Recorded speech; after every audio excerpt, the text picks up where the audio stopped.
Hey guys, we made it to season 5 of the Us People podcast. I'm your host, Savia Rocks, and in this season, we aim to empower and embrace creativity through diversity as we dive into the fascinating stories and experiences of a diverse range of individuals, highlighting their unique perspectives and creative endeavors, from artists and entrepreneurs to innovators and activists. We celebrate the power of diversity in driving creativity and fostering positive change. Join us as we engage in thought-provoking conversations like I made myself intentionally homeless in pursuit of my purpose. We're aware that a lot of people want to present and they were in my position, and what's worse, they weren't a white male, which is a joke that's even still a thing. I think my family never ever say you can't do something, so full of support for whatever dream. If I said tomorrow I want to fly to the moon, they'll probably say I wish you all the best, Mel. So guys, I just want to say thank you for supporting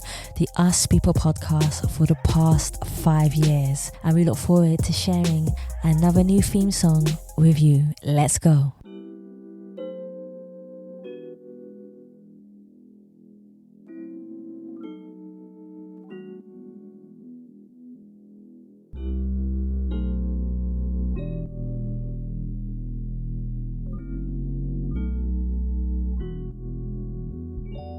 I had to overcome a lot of obstacles just to get here. Hey guys, and welcome to another episode of the Us People Show. I'm your host, Savia Rocks, and today I am abundantly humbled to have Dr. Deborah Olusa here with me, who is an international speaker, best-selling author, entrepreneur, cancer advocate, global thought and educational leader. Dr. Deborah, thank you so much for taking your time to come on the Us People Show. How are you? I'm super fantastic. I am just humbled by this opportunity and the positive energy and the well reception that I've experienced. So yes. No, you are more than welcome. It works both ways. I always say that in life. Everything is about energy and it works absolutely both ways. So my first question for you is, could you tell us about yourself, where you grew up, but also how that influenced you to be the most inspiring person that I've read about so far today? Could you tell us a bit about yourself? Yes. I come from extreme humble beginnings, and that's to become. I am an example of what two parents living in poverty can do with a child. And I have to acknowledge that my little sister's here and she's watching. And so I can't say a child, I'll have to say children, right? Yeah. And so I had the extreme pleasure of having a 2-parent household with what I call 2 gentle giants, right? So my father was 6, my mother was 6'2". And then there was me, this big, bold little personality running about the earth, trying to make sense out of everything. And I was given permission by both to do just that, right? And so they were innovators, creators, and they raised us in that same vein. And so because of their freedom and comfortability and vision for where they wanted their daughters to go, right? So grew up in poverty. Yeah. The Fearless Visionary book that I featured in, kudos to Dr. Princess Fumi for allowing me so graciously to be a part of that Amazon bestseller compilation. I was able to tell my story that starts in poverty. My story ends in the book with my attending Cambridge University, Cambridge, England. And so how do you travel from the poorest city in the United States, there's the highest level of crime, even today, right? Even today, holds that ranking. Then how do I navigate myself from there to Cambridge University to study abroad, right? And then my now is, how did I then manage to be accepted and graduate from an Ivy League university with a doctorate, right? So I am simply Debbie at heart, right? I've never forgotten 1 minute of where I'm from. I don't hide my beginnings. I celebrate them. I owe everything to the parents that I had that were brave enough to look at this little being and say, you know what? Let's see what we can do with this one. Yeah. Yeah, I like that. let's just let her be, and then just hold her hands and try to guide her a little bit and see where she ends up. I like that. Oh, Yeah. Yeah. So the difference in my childhood was the level of poverty that existed yeah. outside of my home, in my home, but then outside of my home um, was even more alarming, to be kind. But my mother passed away when I was 11 years old. Yeah. So my story is unique in that from age 9, I was her caretaker um, because she Yes. was super private. Not only was she private, so was my father. And so, of course, we followed their lead as children. And she was very, very aware of her illness, right? Mm-hmm. Was preparing me for her not being around, right? So in that 2 years, I gently began that conversation in the chapter of the book where I talk about the fun that I had, learning how to cook, learning how to wash Yeah, yeah, vegetables, yeah. how to choose vegetables. I began my first negotiations with my mother. She taught me how to negotiate with the bill collector. So imagine this little 9-year-old on the other end of the phone, and you're negotiating payment or non-payment. most often, most We often, ain't doing the right? payment Yeah, today. right. Most often non-payment, right? So yeah, it started there, and then we are and remain a family of service because of our upbringing, and so they, as a couple, started a prison ministry before it was even popular. Yeah. People weren't even going anywhere near prisons, right? But they Okay. were. They were pushing in and providing services, and then sustained services upon reentry into society. So that's Debbie, sort of the Debbie girl. And then there's the Debbie, the group CEO um, at uh, Reocomm Group Holdings Corp. Yep. And we are a global uh, enterprise, if you will, or consortium, some people say, that exists throughout Africa, Asia, uh, the present North American continent. We're headquartered here in New York in Manhattan. Yeah. We've been there now 3 years. I'm super proud of that, to have been a part of something that great and to be a female and an African American female. And to your first question, from poverty. Yeah. So, yes, it can happen. Yes, it can be successful. Yes, you can make great decisions. And I have to go back to the parents who gave me that permission to be, to exist, to develop that confidence, and to a mother who said she will be unbreakable, unstoppable. She will not allow others to define, and she will not give them permission, right, to make her feel less than or not worthy. Yes. Most Right. definitely. Yeah. So what I, I've done now is I've been super fortunate to develop relationships across diverse sectors yeah. within the company. And in doing so, I've met amazing people, right? And so Riacom Group Holdings Corp is making huge strides, I would arguably say.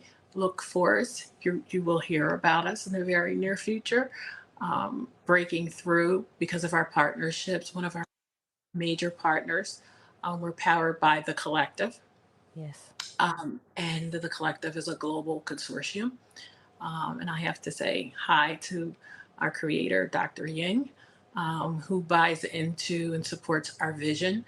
So my chairman is Dr. Rafaela Jolly, and it's very refreshing to be an African American female and be the only woman in the room. And someone gets your vision. Yeah. Someone says, "Oh," and then we go to what I call the blank page as artists. And I say, I've got a wondering, or I have a what if. And then that person next to you goes, well, I think this, and I think that. And then we launch something. And our newest something is our security and surveillance solutions, which are majorly comprehensive.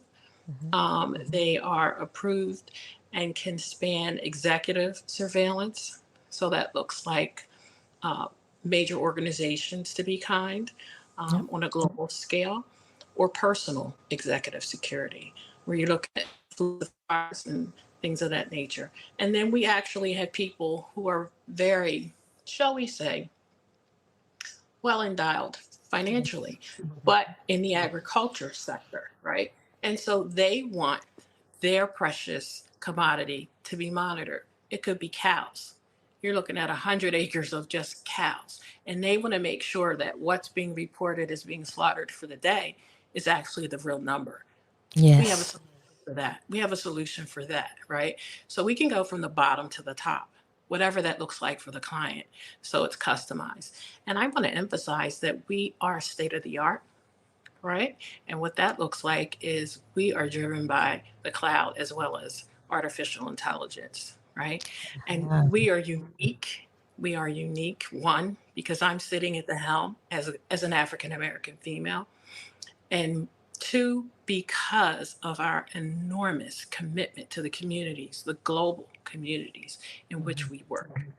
And so a large part of what I do is around women empowerment, because you've heard me quite a bit mention being a woman, and I am extremely sensitive to that.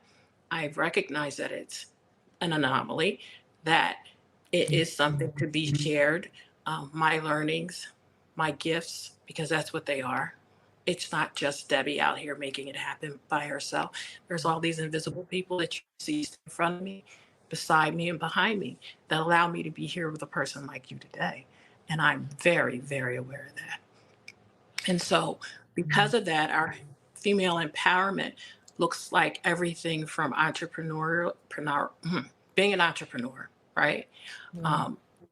Running a car wash, which in America sounds quite simple.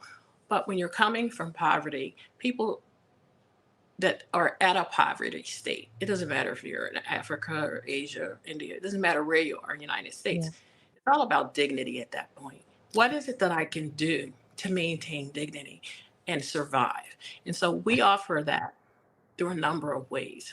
In terms of education, sanitary pads are a major part of what's needed, especially in underdeveloped countries. And so ladies aren't able to complete their final exams, their national exams. And we were good about developing a partnership with the manufacturer in China. And we carefully designed just that, sanitary pads that would allow them the time that it's required, uninterrupted time, so that they can be successful and finish their exams or attend school, period. Not just, once a year we give them out. No, they're needed throughout the entire school year. Exactly. So we're sensitive to that. That's one part of what we do. The other part is the science and IT and technology side. So we're really big in the renewable energy space. We're disruptors in that space. We manufacture, and our solar panels are ready for distribution as we speak.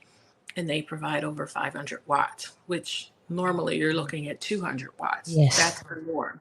So yes, I smile because, again, I'm humbled, right? I've been humbled by our what if and our wonderings as we sit around the drawing board with our research and development team that just allows someone like myself and the chairman, and we've been able to find a board that's like-minded and a collective that's powering us to say, hey, what if in this century, in this world, if it began or could look like this? What could a smart city look like? And so we are a unique company in that we're not limited just to one sector. We work comfortably and successfully across sectors, and we're still pushing that needle. I like to go back to our humanitarian. Our humanitarian efforts. And so we train, we're big on training. So wherever we have contracts, we commit to training. So if it's solar panels, we're training the locals on how to install, and ultimately how to manufacture in that space.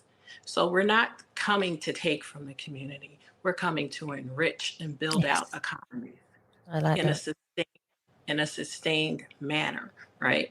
So in terms of renewable energy, we're looking at the capacity. We have the capacity, not looking at, we actually have the capacity to build out communities with smart homes. And what does a smart community look like? It's always a need for customization, but we're prepared to do that as well. With regard to females being a part of that customization, Yes. at building out, we don't expect them to get on ladders and hang solar panels or to be a part of the manual construction piece. But there is a need for other work efforts where females can be successful. And that's where I come in and create teams to train and provide sustained support. And how about I actually get to know their names? How about that? How about I humanize the people as we work through the communities? And that's a part of the magic that makes us really successful.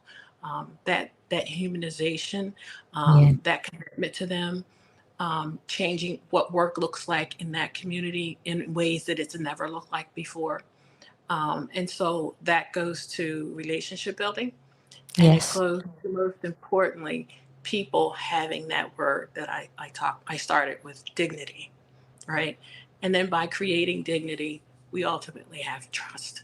So Yes. they want us there. They want to grow. They want to share this employment experience with others. And so I am just Debbie.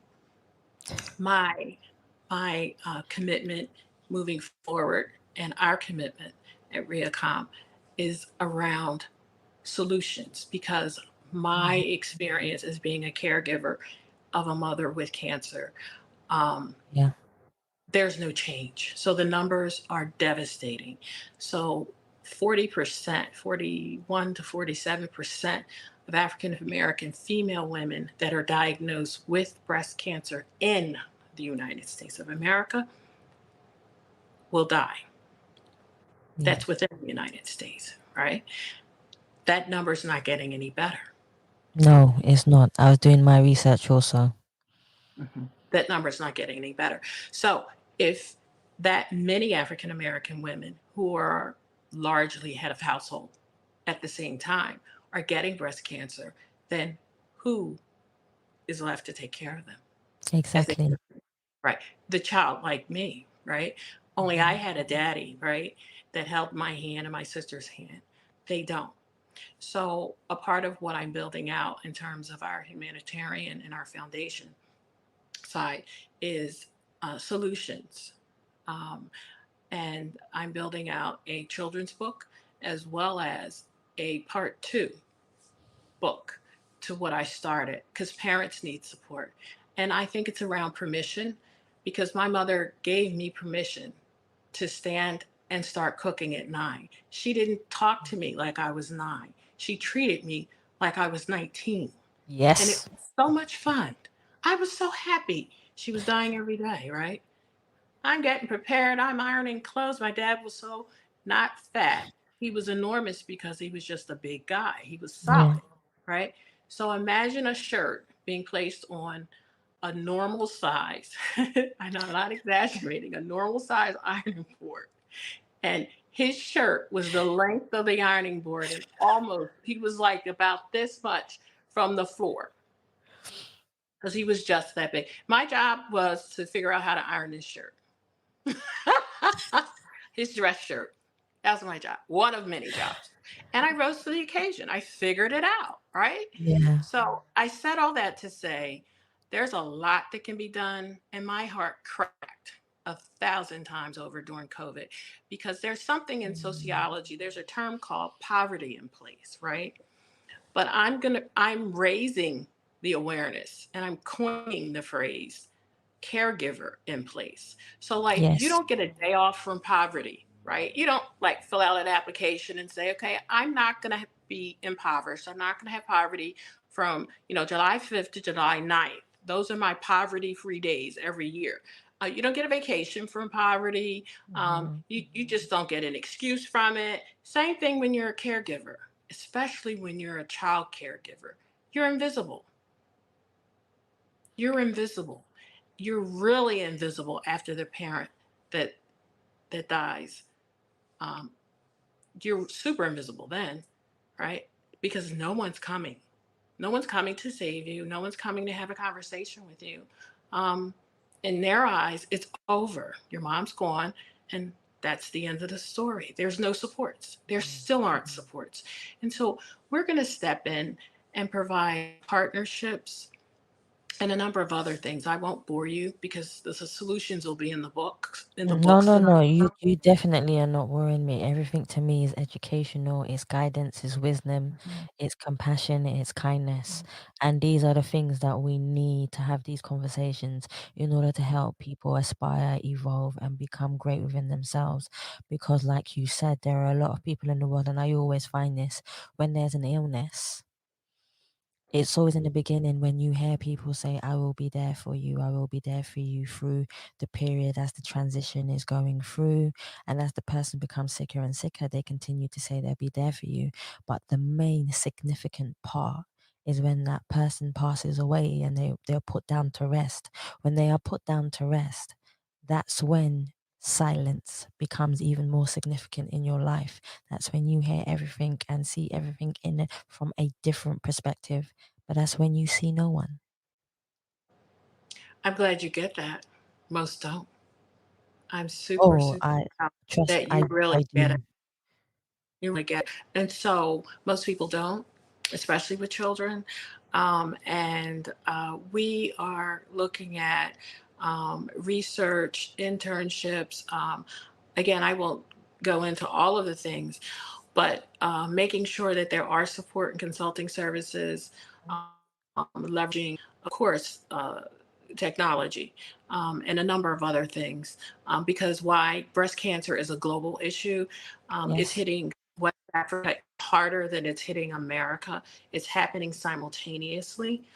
So this isn't just a United States issue for African American women. There's a huge gap, and the women that are suffering the most are the ones that live in poverty, which is almost all of the people that are living in Africa. And so the women in rural areas just don't have any solutions. There are no intermittent, there is nobody coming, right? And so I talked with one of my friends that was an ambassador, and he said that they had one mammogram machine in the entire country. Yes, You that's and I true. both know, Yeah. you and I both know, and that machine was over 20 years old, right? And so treatment for breast cancer, a mammogram is a start. It's not treatment. So that meant that anyone that has breast cancer in most African countries, they have to leave their country to get really good treatment, Yeah. right? And so there's a caregiver in place issue there as well, is my point. It's not exclusive just to the United States. So we are here saying hi. At the same time, look Yeah. out for us. Yes. Look out for me. Yes. You will see and hear more of me in terms of humanitarian issues. We're not just breast cancer. We're not just renewable energy solutions. We're not just sanitary pads. We are true humanitarian. We're true humanitarian. Uh, we're a true humanitarian village, global village. I think that's the best coin to really say who Reocomm Group Holdings Corp is. At the same time, um, that's why I'm here, because Yes. their vision aligns with my personal mission and vision, not just business wise, but on a humanitarian side as well. I've also had the extreme pleasure, and I'm saying these things not to like toot my horn, but I would really love for somebody out there to hear my voice and my story, look at their children with a new eye, and Yes. say, hmm, maybe I don't need to hold her or his hand as much. I need to step back and start, I call building them out, right? It's called Yes. building them.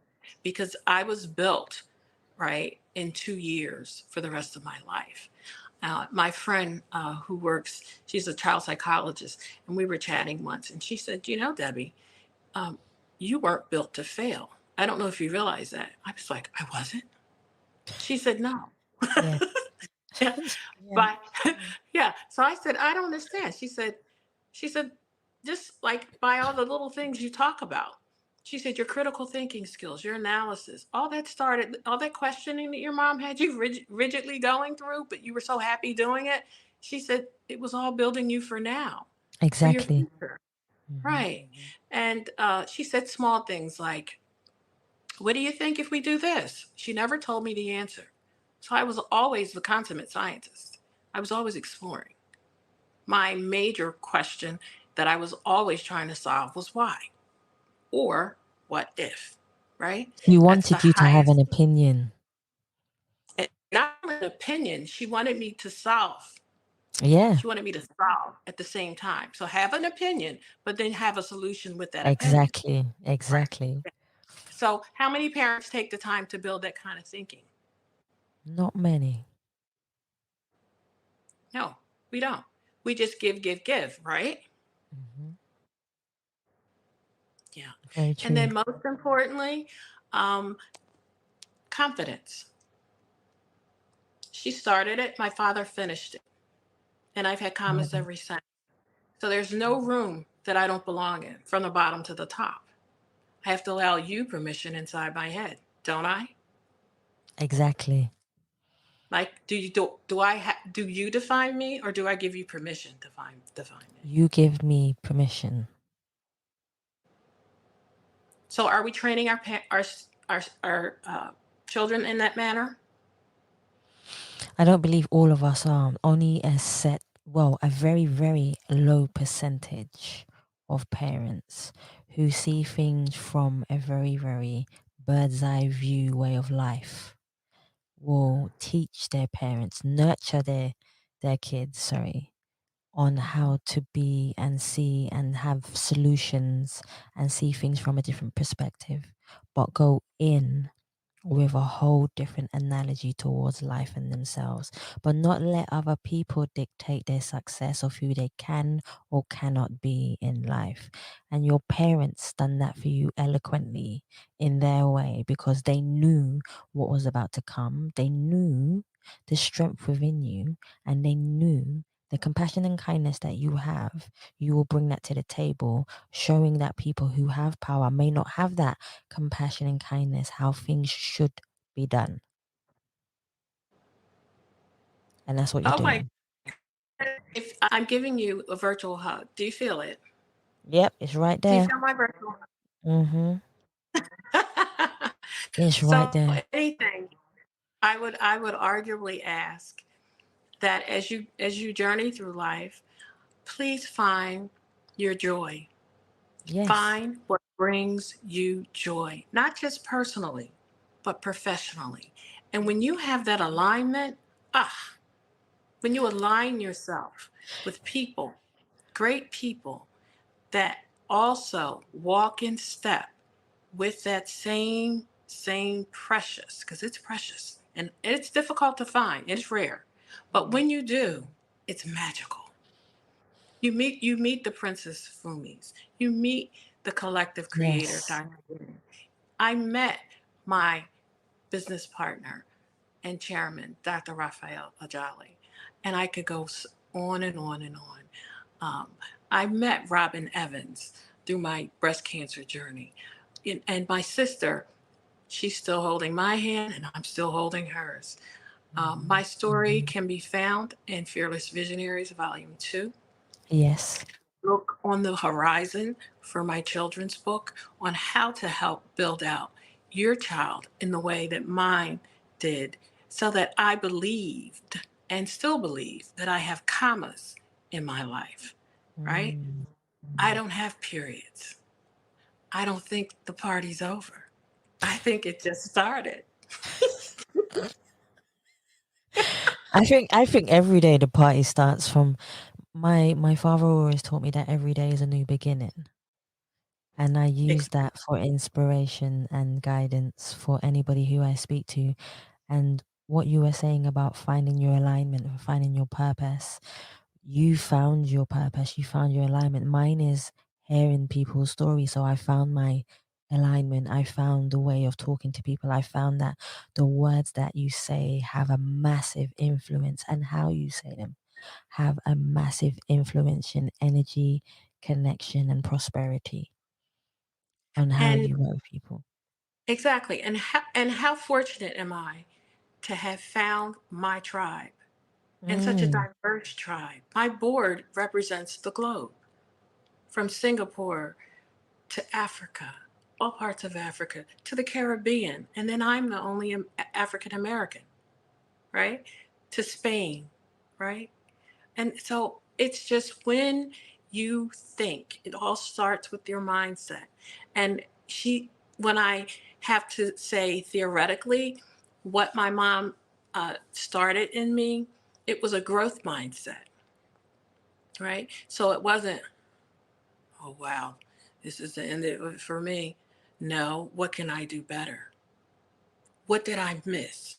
mhm. Right? So it was never, like I said, a period for anything that ever happened. If something wasn't good, I would always say, today is not my best day, but I have many tomorrows. And Exactly. right. I just, again, a growth mindset, right? That was Mhm. before the whole psychology and business mind, the business gurus came up with coined these terms.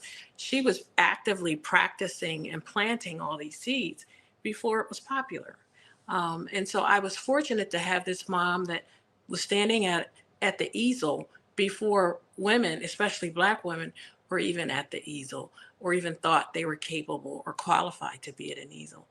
And the other thing, that I'm very fortunate in, that I have a tribe and a team and a board, and friends who are walk in tandem with me around trying to improve the marginalized healthcare that people Yes. receive in poverty, and helping spread the word that our view, and I'll say our, because it's a community, it's an African American community issue, um, around clinical trials.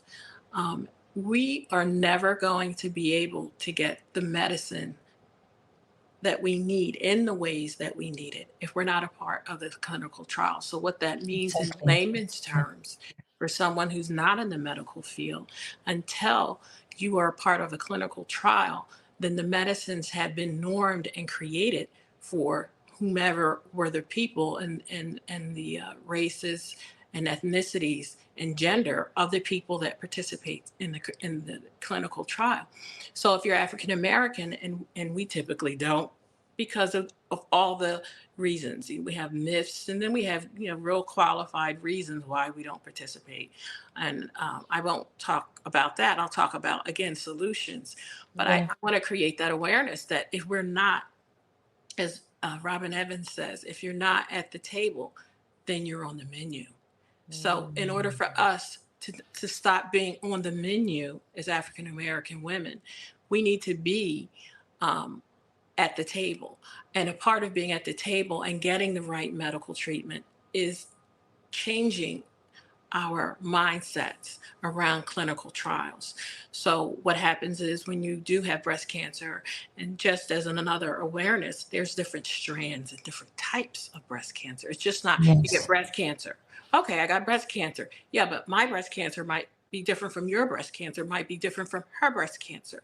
So, what that means is, in our bodies, we metastasize like tons, and I'm saying tons, because our bodies, for whatever reason, we get cancer, and it just blossoms all through our body.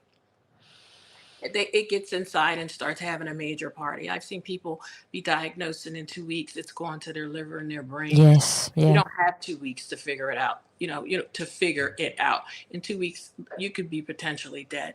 So there's aggressive cancers. There's different types of cancers, but the medications largely have been normed and created for women that are not Black. So the medications and treatments that we get for breast cancer are not made for us. So I just wanted to say, if possible, think more broadly. If you can, if you can, think about participating in clinical trials. I've been so afforded to be around such great minds in the breast cancer field. Dr. Monique Gary being one of them, an African American breast cancer surgeon who's doing great work in terms of her profession. But then she also personally has a farm that she's dedicated to creating wellness solutions and opportunities for women of color, where they actually go and they're treated with dignity and respect. Retreats for them as well as their children. And I've been fortunate to be with her along this journey as well and participate in some of her activities. And I look forward to doing the same. I am super, super excited, eternally humble. I can't tell you how you've made my heart smile today, like just listening to Debbie. I know I'm Dr. Debbie. I know, I have all these accolades and all this other stuff that really bore me at heart. um, I think we're all kind of like that, really, because when you really look at it, you're not all these titles. You're not your titles. You don't wake up in the morning and say, "Yeah, I'm an entrepreneur." You know what you do. You know how you do things. It's the impact that you leave and how you change societies and how you connect communities and how you heal more than anything. And I haven't even had a chance to talk about forgiveness, for ourselves and everything that's happened around us, which plays a major impact on whether or not we become bitter or whether or not we become more lovable and show even more love. So there's so many things that we can talk. I could talk to you forever. There's so many things. There's so many things that we haven't even touched on that play a um, major part. yeah, to your point, I think it's worth saying, and I'm going to spend time in my book, right, talking about that. Um, there was a time where we, when I say we, my sister and I call it the entire family was numb, right, after the death of my mom. And because we were a private family, we didn't talk about it publicly and we didn't talk about it as a family. And so that wasn't healthy, but that was how we as a family dealt with what was happening.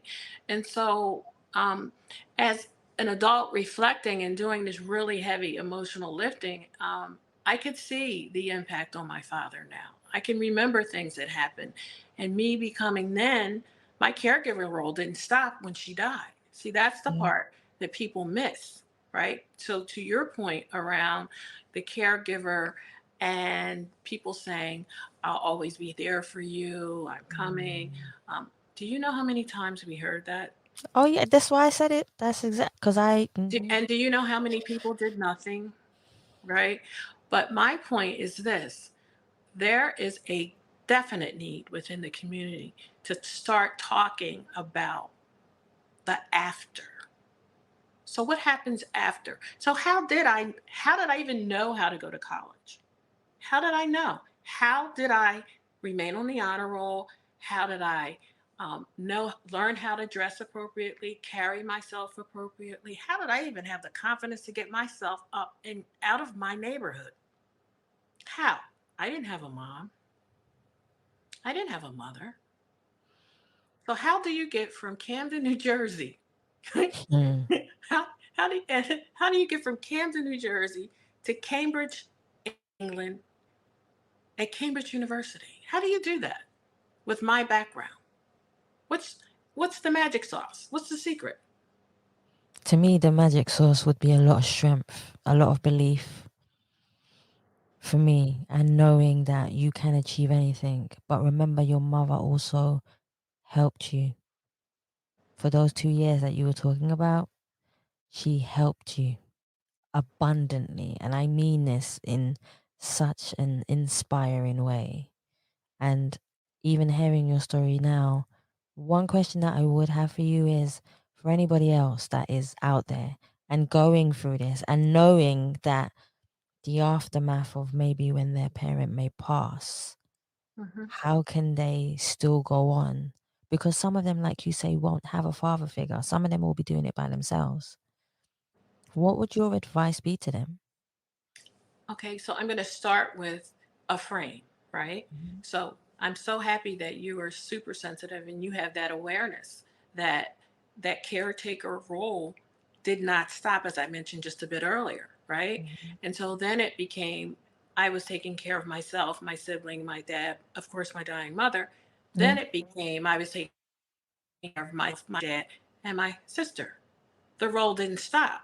That's the part that's the gap that I'm going to fill in the book, the children's book, and more importantly, the book, right? Because there's a Okay. lot that parents can do, a lot that they can do that people just, and they're not complicated things, but needed so that you're building some more Debbies, Hmm. right? We need If, some more of if she those. if she can build Debbie in 2 years, right, foundationally, and intentionally, then you can do what she did and build Debbie. So Debbie's going, like my girlfriend said, you're not built to break, right? Hmm. So then you need to build whether you're in poverty or not in poverty. And this is not something that's exclusive to just African American women. This parenting technique and her techniques, and my father, because he continued the whole comma notion after her death, right? Yeah. He held our hands and carried us the rest of the way. And then there was my lovely Aunt Esther and my mama Jenny, right? And so I had all these really great, strong anchors in my life, and my Uncle Jimmy. And I just had people that just loved me. My Uncle Milton, bless his heart, right now as we speak. Yes, so I was fortunate. I was loved. I remain loved. I think you can tell. Yes, definitely. And so I've been able to understand the power of decision making, Yeah. and even at the corporate level and the space that I'm functioning in now. Um, and I recognize that everyone is not meant to be Debbie. So for those that says, "Well, I can't do all that stuff," or "I don't even want to do," all that you're talking about. How about you just want to find joy? How about you Mm. just want to be comfortable with being you and being happy? I think everyone can agree on those three things, right? Most definitely. And so building out children, and so that you share, if nothing else, that great gift with them, is more than enough as a parent and as a human being. I love that. I completely love that. One thing I am going to say to you is after even hearing your story, it just feels like a natural conversation, which feels so good when you're having those natural conversations. But now, after everything that you've been through, can I ask you, when you look in the mirror now, Mhm. how do you define yourself as a person? And has there ever been a time since then where you have looked in the mirror and not recognized the person staring back at you? How do you now push yourself, knowing that from a young child, you being where you have been to being an adult, an inspiring one? How do you look at yourself now in your own vision, in your own reflection? And how do you push yourself to continue to being the humble Debbie that you are? Because I allow myself to just be Debbie, Mm. right? I don't, the only reason I got a doctorate at an Ivy League institution is because I left school and I wanted to learn more. Someone said in my family, "You're the first to graduate from an Ivy League school. You're a doctor." I said, "I'm just Debbie." I mean, this was a major family, it became an argument. "You are a doctor. Everybody's got to call you a doctor." I said, "What for? That's professionally, not." And no, you're. And I think because I'm just Debbie in my head, Mhm. I'm able to just continue to grow, and to keep, as my dad said, writing the comma. Never put a period next to anything, Debbie. Always write a comma, a mental comma. That's true. Yeah, Daddy said that, and so I listen, even though they're not with me anymore. My mom had simple phrases: "You're not better than anybody, and ain't nobody better than you." Mm-hmm. Right? Ain't that the So what, truth? so what did that do for me? That allows me to walk into any room, anywhere, without fear. Because fear is, at the end of the day, the one thing that stops most people from doing everything, Yes. right? Right? So she kept it simple. Daddy had his commas, she had her.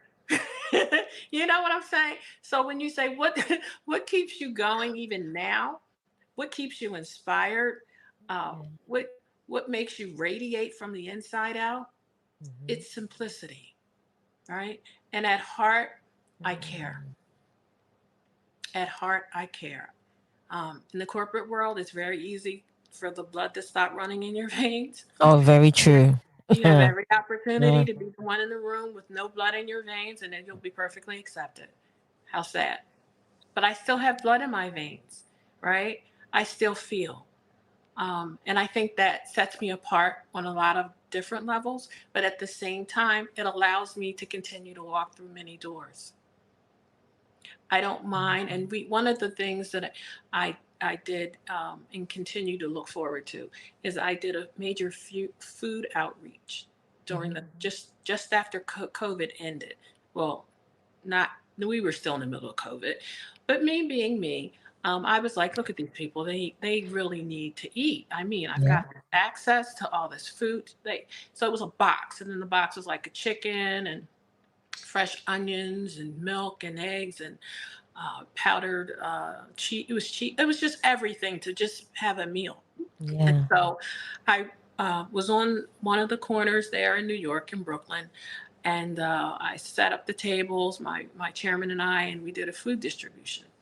And we were working with one of the elected officials there in New York. And the response was amazing. I took my mask off when I should not have taken my mask off. Don't tell anybody. Don't tell anybody that. Okay. Okay. So Sound like me. I took the promise. Don't tell, right? All But right. I took my I took my mask off. I took my mask off, and I have the pictures. I mean, someone took pictures, and when I wasn't even thinking, just being me, because they didn't need me to be that. They didn't need Dr. Debbie there, did they? Mm. No. They needed to meet Debbie, right? I Yes. took the mask off. I made them feel comfortable. One lady was elderly. She was too old to push that big box, but needed 3 boxes really of food. So Mhm. we arranged for somebody to walk with her. She came back on her cane with somebody to help get the other 2 boxes. We saved them humbly for her. Again, around dignity. Dignity is big for me because I Yeah. get it. Oh my God, do I get it? Um, and so I remember standing in the peanut butter line. That's when the government would give out peanut butter and cheese. Shh, it's another top secret. Don't tell anybody. So I know what it's like to need food, Yeah. and then the dignity part of it again. So it's those simple things and those memories that I refuse to let go of. I refuse to stop saying that I'm from Camden. I've had people say to me, I've been in rooms and they've said, are you sure you're from Camden, New Jersey? I mean, she said she's from Camden. She's from Camden. My God, she's from that place? Yes, I am. I'm proudly a product of Camden, New Jersey. And I say that every day because why? There's a lot of kids just like me who are just as capable, if not more. Exactly. And Yeah. so I remain Resilient. proof positive as evidence that yes, if you do good things, yes, if you study, yes, if you think you're worthy and that you deserve, most importantly, greatness, and you're willing to work toward it, it can happen. It's not for them over there, it's for you, right? It's for you. It's around, did you give permission to yourself to be great? Why? Because the world's waiting for you. And that's what she instilled. The world's waiting for you, Debbie. The world needs you. I'm like, yeah, the world needs me. Can you imagine? And I could imagine you. The world needs me. Talk about, Yeah. yeah, yeah. I need me. Yeah, yeah. But guess what? She was right. And I say that because I'm asked to create solutions for Mm.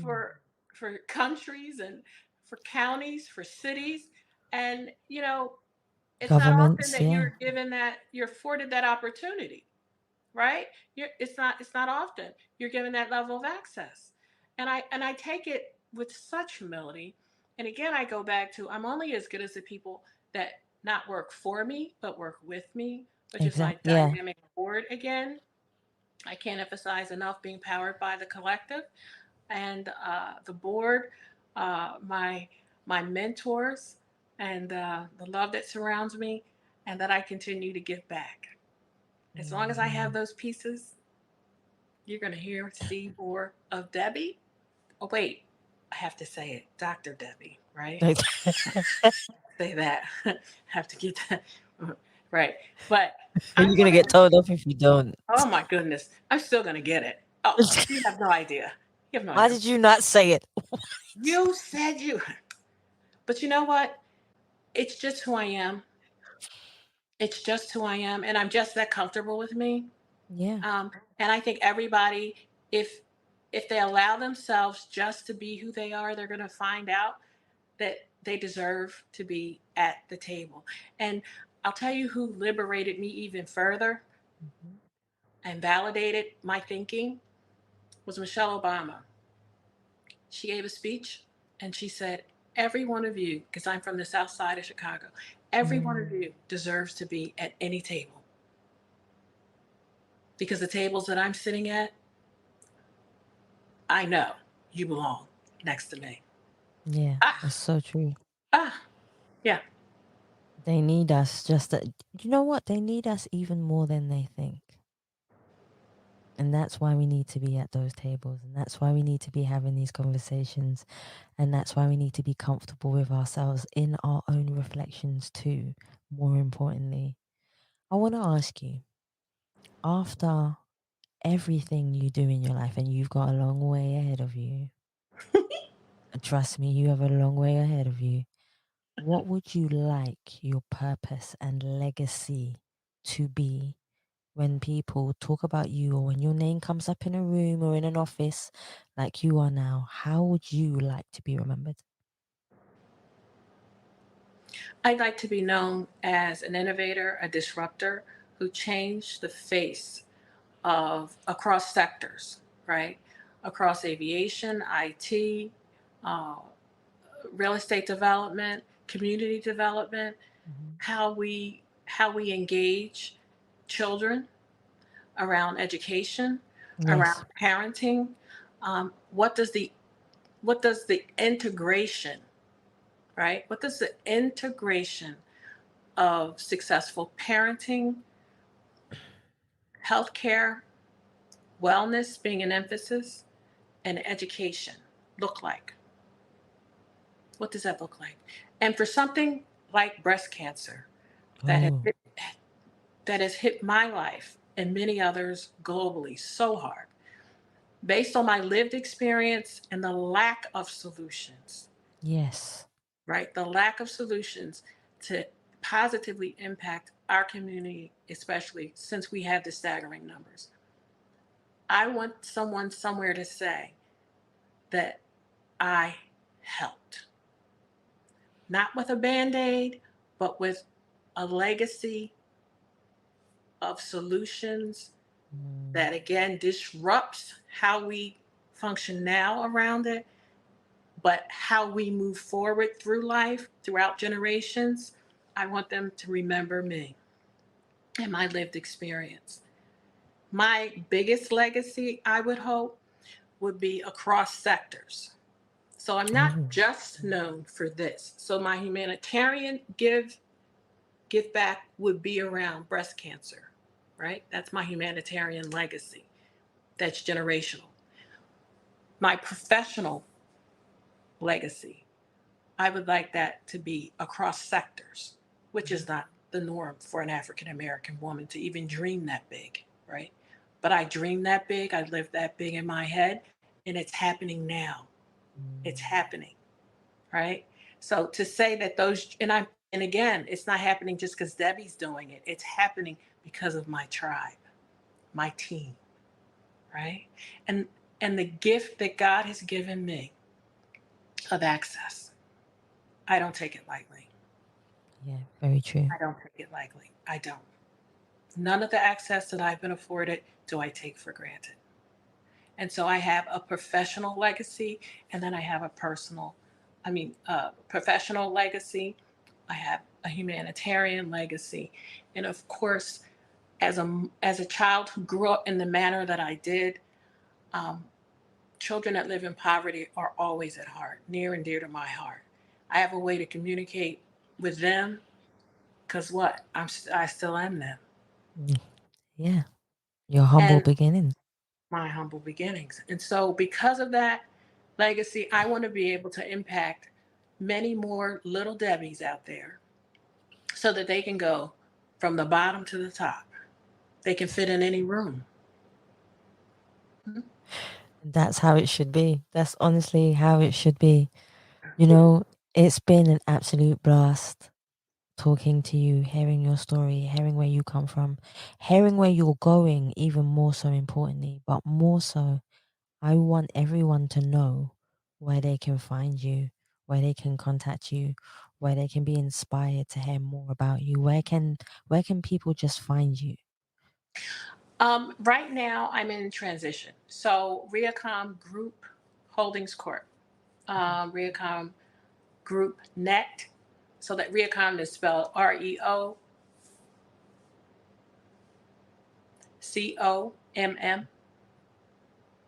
dot Reocomm Group. So REOMMGROUP.net. Mm-hmm. And the website will come up. Just leave a message on that website. I See? promise. I promise. Oh, I will respond. I promise.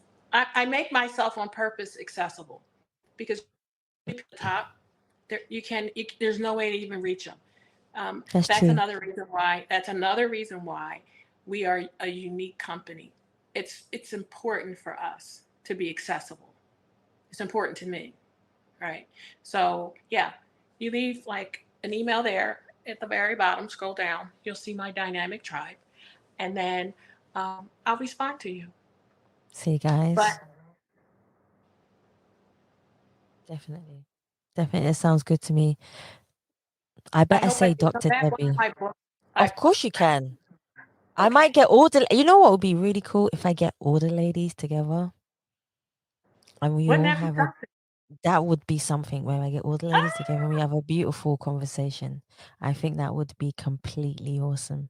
And I think that's definitely something in the pipeline for us to do. I better say Dr. Debbie before I get in trouble. Okay. I want to thank you so much for taking your time to come on the show, for inspiring, for showing people no matter where they come from, they can reach their goal, their destiny, and their desire to achieve anything they want in life. Thank you so much. Thank you even more. Have the best evening ever. Thank you so much. And guys, I want to thank you so much for listening to the Us People Show. And please remember to connect with us every Thursday at 8 p.m. UK time. You can also catch us on Apple TV, Fire TV, and Freeview channel 271. Guys, thank you so much for listening. Stay happy, stay positive, and as always, please continue to be kind to one another. Take care, guys. Bye-bye.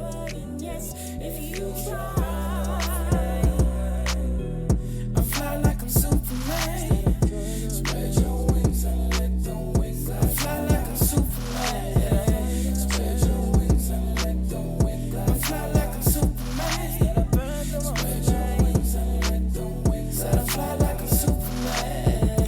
Through the darkness of the night, you'll be guided through the light. Present North American continent. We're headquartered here in New York in Manhattan. We've been there now 3 years. I'm super proud of that, to have been a part of something that great and to be a female and an African American female. And to your first question, from poverty. Yeah. So yes, it can happen. Yes, it can be successful. Yes, you can make great decisions. And I have to go back to the parents who gave me that permission to be, to exist, to develop that confidence, and to a mother who said she will be unbreakable, unstoppable. She will not allow others to define. And she will not give them permission, right, to make her feel less than or not worthy. Yes. Fly like I'm Superman. Spread your wings and let the wind glide. Fly like I'm Superman. Spread your wings and let the wind glide you high. We're just soaring through this journey, leaving fear far behind. Our hearts are filled with courage. You can win if you try. Redirect the yes to you. You'll see the power in us if you try.